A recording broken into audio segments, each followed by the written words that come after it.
કલ્પૂસ home ટેસ્ટમાં તમારું સ્વાગત છે। આજે આપણે બનાવશું જાંબુ સિકંજી।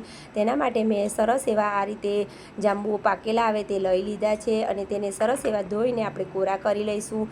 તેમાંથી મેં 20થી 25 નંગ જેટલા જાંબુ લઈ લીધા છે અને સરસ એવા આ રીતે આપણે તેમાંથી જોઈને ટુકડા કરી લઈશું।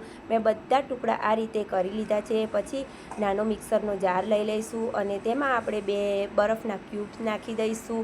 બરફના ક્યુબ નાખ્યા પછી તેને આપણે સરસ એવું ગ્રાઇન્ડ કરી લઈશું। તમારે સરસ એવી સ્મૂથ પેસ્ટ બનાવીને રેડી કરી લેવાની।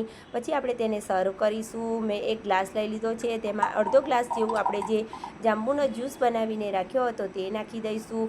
1 લીંબુની સ્લાઇસ નાખી દઈશું। થોડા એવા ફુદીનાના પાન નાખી દઈશું અને પછી તેમાં આપણે 2 બરફના ક્યુબ નાખી દઈશું અને થોડો એવો સંચર પાવડર નાખી દઈશું અને થોડો જીરાનો પાવડર નાખી દઈશું। તમારે હંમેશા શેકેલા જીરાનો પાવડર નાખવાનો।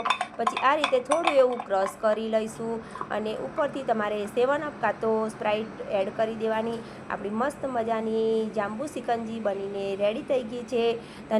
તમે તેને મસ્ત ઠંડી એન્જોય કરી શકો છો।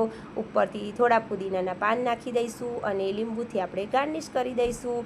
તમને મારી આ રેસીપી ગમતી હોય તો મારી ચેનલને લાઈક કરજો, સબસ્ક્રાઈબ કરજો અને શેર કરજો। તમારો ધન્યવાદ। જય માતાજી।